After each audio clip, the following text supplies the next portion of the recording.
Hola a todos. Seguro que suena, ¿verdad? Lo de la Armada Invencible Española, la de 1588. Sí, claro, la famosa Armada. Ese intento fallido de invadir Inglaterra. Bueno, que todos recordamos como un fracaso, ¿no? Exacto, un episodio muy conocido. Pero, a ver, ¿qué pasó justo después? ¿Se quedó Inglaterra tan tranquila o hubo respuesta? Pues no, que va.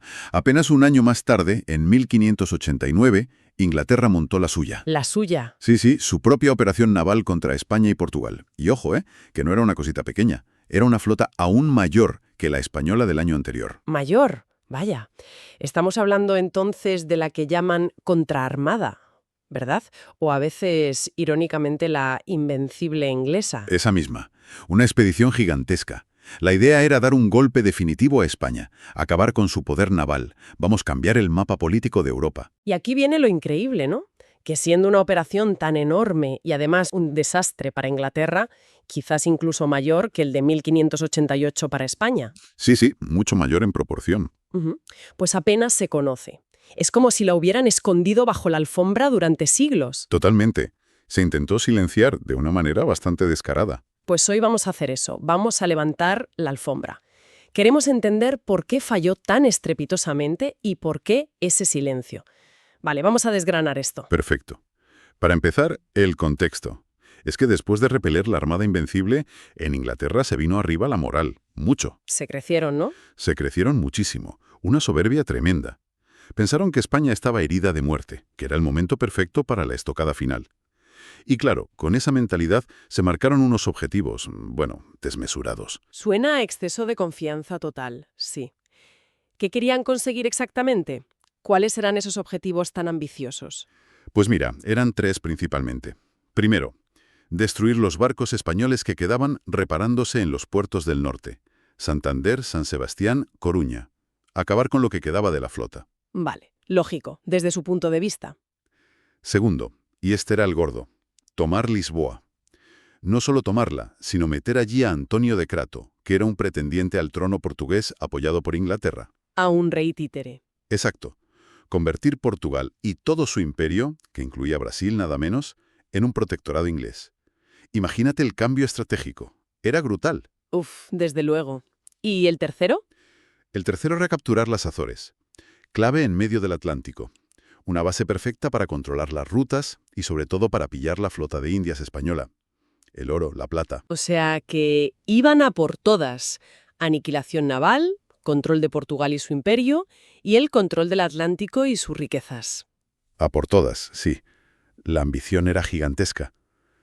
Pero lo fascinante o lo preocupante para ellos es cómo infravaloraron la capacidad de recuperación española. Su inteligencia sobre la situación real era, bastante deficiente. Hablemos de la flota que reunieron. Si era más grande que la Invencible, las cifras debían ser enormes. Y lo eran. Hablamos de entre 150 y 200 barcos, más que los españoles el año anterior. Y la fuerza de desembarco, tremenda. Entre 23.000 y 27.000 hombres, según las fuentes. Una barbaridad de gente. ¿Y quién mandaba? Pues dos nombres muy conocidos. Francis Drake como almirante, el famoso corsario, y John Norris como general de las tropas de tierra. Sobre el papel una fuerza que metía miedo. Sobre el papel, recalcas, porque imagino que empezaron los problemas. Desde el minuto cero. Gravísimos. Para empezar, la financiación. Esto es importante. No era una expedición pagada solo por la corona. Era una especie de empresa por acciones. ¿Cómo? Una empresa de guerra. Algo así.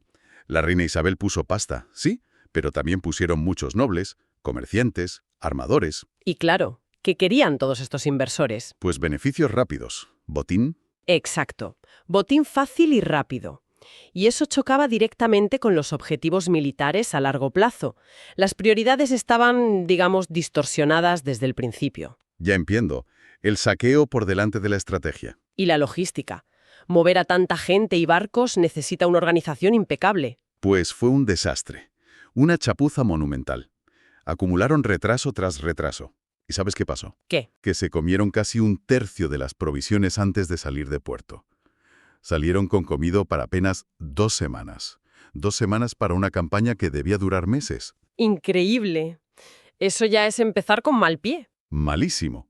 Y encima, la mayoría de los soldados eran novatos, reclutas sin experiencia, indisciplinados, solo unos 1.800 veteranos.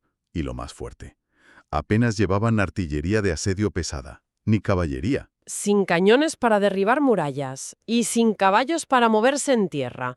Pero ¿cómo pensaban tomar Lisboa así? Pues esa es la pregunta del millón. O era una negligencia brutal o una arrogancia que rozaba lo suicida. ¿Pensarían que las ciudades caerían solas o algo así? La indisciplina, mencionabas, también fue un problema grave. Desde el principio. Antes incluso de llegar a España ya habían desertado unas 20 naves pequeñas, unos 2.000 hombres menos. Y aquí viene una decisión clave. Bueno, polémica. ¿Cuál? El cambio de planes de Drake. Tenía órdenes directas de ir primero a Santander, a por los barcos españoles. Pero, ¿qué hizo? Desvió toda la flota a La Coruña. ¿Y eso por qué? ¿No era Santander el objetivo prioritario? Si lo era. Drake dijo que por los vientos, que no le eran favorables para ir al Cantábrico. Pero claro, las malas lenguas dicen que oyó campanas de un supuesto tesoro en Coruña. Y le pudo más la idea del saqueo fácil. Exactamente. Pensó que Coruña sería pan comido, una ciudad fácil de saquear y mal defendida. Otro error de cálculo. Y así llegamos al ataque a La Coruña, en mayo de 1589. El 4 de mayo aparece esa flota gigantesca. Y sí, las defensas eran limitadas. El gobernador, el marqués de Cerralbo, tenía pocos soldados regulares. Con las milicias locales y algunos nobles, pues apenas llegaban a 1.500 hombres. Poca cosa, frente a miles de ingleses. Poquísimo. Y en el puerto, pues un galeón, el San Juan, una nao, el San Bartolomé, y otras naves menores, más 2 galeras, la Princesa y la Diana. No era mucho, ¿no? Pero aquí los ingleses se llevaron una sorpresa, ¿verdad? Subestimaron algo importante. Subestimaron a la gente.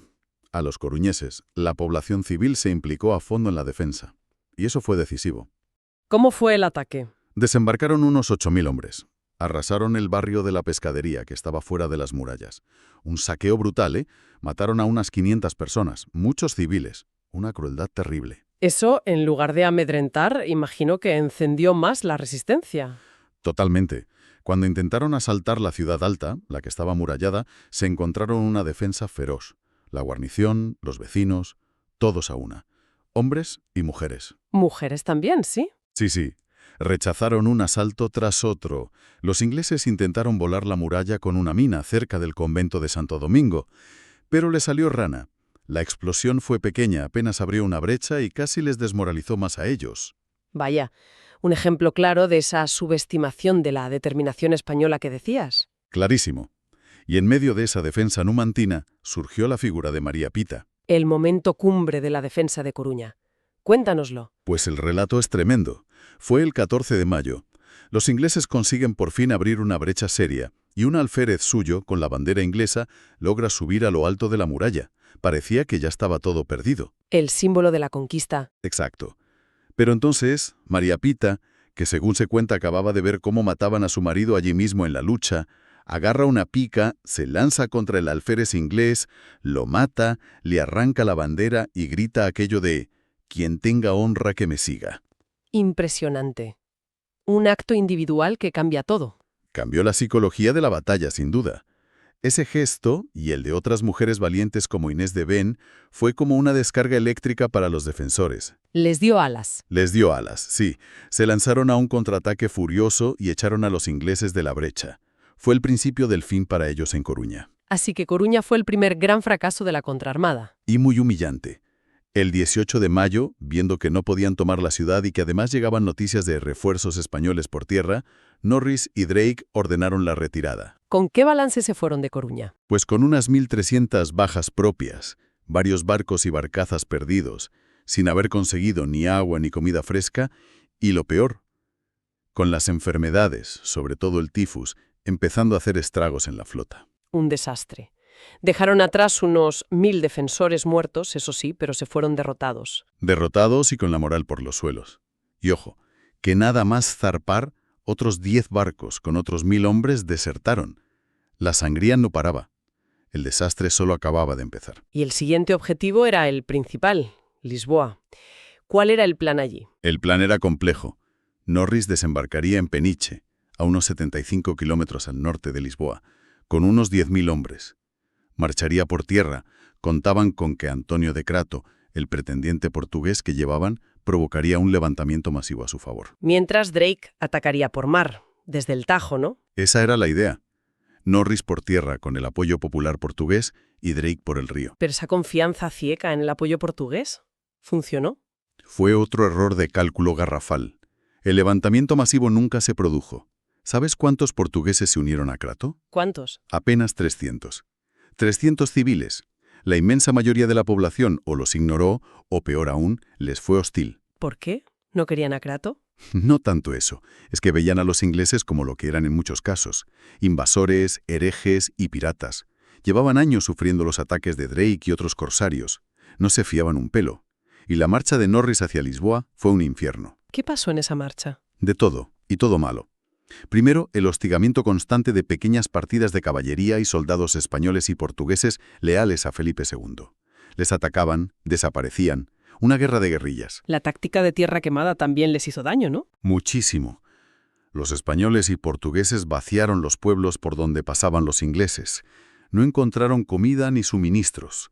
Y las enfermedades que traían de Coruña y de los barcos se multiplicaron. Tifus, disentería. Y recuerda lo de la logística. ¿Sin caballos, sin carros? Exacto. Tenían que cargar todo a hombros. Imagínate el panorama. Una prueba más de la pésima inteligencia y la planificación inexistente. Un desastre. Mientras Norris sufría por tierra, ¿qué pasaba en Lisboa? ¿Estaba bien defendida? Relativamente bien. Unos 7.000 defensores. Mezcla de españoles y portugueses leales. Las murallas eran sólidas. Y muy importante, no hubo ninguna rebelión interna a favor de Crato. Cero. Y entonces entraron en juego las galeras españolas. Exacto. Al mando de Alonso de Bazán, el hermano del famoso Álvaro de Bazán. ¿Galeras? ¿Podían hacer algo contra los barcos ingleses? Contra los barcos grandes en mar abierto, poco. Pero en el estuario del Tajo, contra las tropas de Norris que iban por la orilla, ahí eran letales. Bazán las usó de forma brillante. ¿Cómo? Se acercaban por el río y machacaban a cañonazos y con la metralla de los pedreros a las columnas inglesas en tierra. Les causaron bajas constantes y un pánico terrible. Hay una anécdota muy buena. Cuenta, cuenta. Una noche, Bazán no sabía dónde estaba exactamente el campamento inglés, que se había escondido. Así que simuló un desembarco ruidoso con barcas. Los ingleses, asustados, ¿qué hicieron? Encendieron antorchas y las mechas de los arcabuces para prepararse. Delataron su posición. Exacto. Bazán ordenó concentrar el fuego de las galeras en todas esas lucecitas. Una carnicería. Inteligencia naval pura. ¿Y Drake, mientras tanto, qué hacía? ¿No entraba en el Tajo para ayudar a Norris? Nada. Se quedó en la desembocadura. Pasivo total. Dijo que las defensas portuguesas eran muy fuertes, que su gente estaba enferma. Excusas. Norris y Crato le acusaron directamente de cobarde. Vaya panorama para los ingleses. Norris atrapado en tierra, sufriendo bajas, sin apoyo popular, y Drake sin querer entrar en combate. Un callejón sin salida. Y para rematar la faena, Aún había más. llegaron refuerzos españoles por mar. El 11 de junio aparecieron 9 galeras más al mando de Martín de Padilla, con 1.000 soldados frescos a bordo. Eso fue la puntilla. Se acabó. Se acabó. El 16 de junio, Norris vio que era imposible tomar Lisboa y ordenó la retirada hacia Cascais, donde estaba la flota. Otra retirada desastrosa, acosados todo el camino, perdiendo más hombres, más material, incluso les capturaron papeles secretos de Crato. Un fracaso absoluto en el objetivo principal. Derrota en Coruña, derrota en Lisboa, humillación tras humillación. ¿Consiguieron al menos escapar por mar tranquilamente? ¿Qué va? La pesadilla continúa en el mar. Aquí las galeras españolas, sobre todo las de Martín de Padilla, volvieron a ser protagonistas. ¿Qué pasó? Pues que cuando Drake por fin zarpó de Cascais, el 20 de junio, casi no había viento.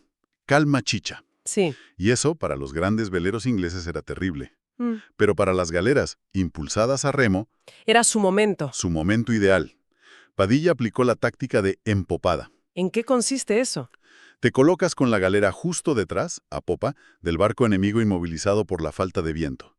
Y desde ahí, con el cañón principal que llevaban a proa, le disparas a lo largo de toda la cubierta. Barres la cubierta enemiga de punta a punta. Y el barco grande apenas puede defenderse porque sus cañones están en los lados, ¿no? De maravilla. Padilla se cebó con los barcos ingleses más lentos y desorganizados, los que se habían quedado atrás. Hundió o capturó varios buques grandes. Les hizo otras 570 bajas y 130 prisioneros, casi sin pérdidas propias. Increíble la eficacia de esas galeras. Una lección táctica. Solo cuando se levantó un poco de viento pudo Drake intervenir con sus galeones y Padilla se retiró, pero asegurando sus presas. Y no acabó ahí, ¿eh? Luego Alonso de Bazán cogió el relevo y capturó otros 3 barcos ingleses. La persecución fue implacable. ¿Y el último objetivo? Las Azores. ¿Lo intentaron siquiera? Fue un intento ya a la desesperada. Drake puso rumbo allí, pero es que ya no le quedaban hombres. Se calcula que solo tenía unos 2000 aptos para combatir. Nada. Nada. Las guarniciones españolas y portuguesas de las islas los rechazaron sin problemas. Era imposible. Sin hombres, sin comida, con los barcos hechos polvo por el combate, las enfermedades, las tormentas. Las Azores eran una quimera. Así que el regreso a Inglaterra debió ser dantesco. Un calvario final. Hicieron un pequeño saqueo en Puerto Santo, en Madeira, para conseguir algo. Intentaron conseguir agua y comida en Vigo, desesperadamente. ¿Y lo consiguieron? ¿Qué va? Otra vez la población local y las milicias los echaron a patadas, causándoles más bajas. El tifus seguía matando gente sin parar en los barcos. Más deserciones. Luego tormentas que dispersaron lo que quedaba de la flota. Y algunos barcos que se quedaron solos. Presa fácil. Las pequeñas y rápidas zabras cántabras, unos barcos costeros muy ágiles al mando de Diego de Aramburu, cazaron a varios de esos barcos perdidos. Menudo viaje de vuelta. Terrible. Finalmente, en julio de 1589, los restos de la gran contraarmada llegaron a Plymouth, hechos polvo. Los pocos supervivientes estaban enfermos, hambrientos, y se amotinaron porque les querían pagar una miseria. ¿Y cómo acabó el motín? Pues ¿cómo acababan esas cosas entonces? Ahorcando a varios soldados. Un final indigno y miserable para una expedición que había empezado con tantísima arrogancia y que pretendía poner de rodillas a España. Vamos a poner cifras a este desastre inglés, porque son tremendas. ¿Las pérdidas humanas? Espeluznantes. Más del 70% de los hombres que salieron no volvieron. Hablamos de entre 11.000 y 17.000 muertos o desaparecidos, según las fuentes que consultes. Una auténtica sangría. Y lo clave es que la mayoría no murió en combate. No. En combate directo, quizás unos 2.000. La inmensa mayoría murió por enfermedad, sobre todo tifus, por hambre y por los naufragios. Se calcula que volvieron a Inglaterra unos 5.000 hombres. Quizás incluso menos. Algunas fuentes dicen 3.700. Imagínate. Una catástrofe humana. ¿Y las pérdidas materiales? Barcos. También enormes. Se perdieron entre 40 y 80 naves, hundidas, naufragadas, capturadas. Y el fracaso estratégico, total, 0 objetivos cumplidos. Ni flota destruida, ni Lisboa tomada, ni rey títere, ni Azores, ni flota de Indias. Nada de nada. Fracaso absoluto. Rotundo. ¿Y el dinero? ¿Compensó el poco botín que sacaron? Ni de lejos. El saqueo de la pescadería en Coruña o lo poco que pillaron en Puerto Santo fue calderilla comparado con el coste inmenso de montar esa flota. Fue la ruina financiera para Inglaterra. ¿Tanto así? Sí. El tesoro que la reina Isabel I había ido acumulando quedó temblando, agotado. Un desastre económico del que tardaron años en recuperarse. ¿Qué consecuencias políticas y estratégicas tuvo este fracaso monumental? Pues muy importantes. Para empezar, Francis Drake, el héroe nacional, el intocable, cayó en desgracia. Normal. Lo apartaron del mando durante años. Ya nunca volvió a ser el mismo Drake de antes. En cambio, para España, fue una demostración de fuerza, de resiliencia. De que no estaba acabada. Exacto. Demostró que podía rehacer su flota y defender sus intereses. Su dominio naval en el Atlántico se reafirmó por décadas. La guerra con Inglaterra siguió, sí, pero los ingleses se lo pensaron 2 veces antes de intentar otra invasión así. Aprendieron la lección por las malas. Por las muy malas. Y al final, años después, en 1604, se firmó la paz con el Tratado de Londres, en condiciones bastante favorables para España, por cierto. Y llegamos a ese punto que comentábamos al principio, que a mí me parece lo más fascinante de todo esto. La ocultación histórica, ¿verdad? Sí, ¿cómo es posible que una derrota de este calibre, una de las mayores catástrofes militares de Inglaterra, se haya podido silenciar o minimizar tanto? Pues es sorprendente, pero así funciona la historia a veces. Se corrió un tupido velo, se tergiversaron los hechos, se echó la culpa a Drake, al tiempo, se minimizó la escala del desastre en los relatos oficiales ingleses durante siglos. pura propaganda para tapar la humillación. Es que el contraste es brutal. Todo el mundo conoce el fracaso de la Invencible española de 1588. Está en todos los libros. Pero preguntas por la contraarmada inglesa de 1589. Y casi nadie sabe nada, fuera de los historiadores especializados. Y eso que, objetivamente, las pérdidas inglesas en 1589 fueron mucho mayores que las españolas en 1588. Es curioso que incluso aquí, en España, tampoco sea un episodio tan celebrado, ¿no? Siendo una victoria defensiva tan importante, con actos heroicos como el de María Pita. Tienes razón. Quizás porque fue una victoria defensiva, no una conquista. O quizás porque, como se suele decir, la historia la escriben los vencedores, pero también los que mejor saben contarla o, en este caso, ocultarla. Inglaterra supo vender muy bien su relato del 88 y esconder muy bien el del 89. Entonces, para recapitular, la contraarmada no fue una pequeña revancha, fue una operación masiva, más grande que la Invencible, para destruir a España. Y acabó en un fracaso estrepitoso, uno de los mayores desastres navales ingleses de la historia. Exacto. Una historia de arrogancia desmedida, de incompetencia logística brutal. Pero también de resistencia valiente por parte española, con heroínas como María Pita defendiendo lo suyo contra un enemigo muy superior. Y una historia sobre todo de cómo se puede intentar borrar un fracaso humillante de la memoria colectiva. Totalmente. El contraste entre la fama de la Invencible española, que fracasó relativamente, y el silencio sobre la Invencible inglesa, que fracasó estrepitosamente, lo dice todo sobre cómo se construye la historia. Da mucho que pensar, desde luego. Y nos deja una pregunta en el aire, ¿no? Esto plantea una cuestión importante. ¿Cuántas otras contraarmadas, cuántas victorias que no interesaba contar o derrotas que era mejor olvidar habrán sido convenientemente barridas bajo la alfombra en los relatos históricos que damos por sentados? Vaya. ¿Qué otras historias, quizás menos gloriosas para algunos, pero igualmente importantes, estarán ahí, esperando a que alguien las desempolve y las cuente como realmente fueron?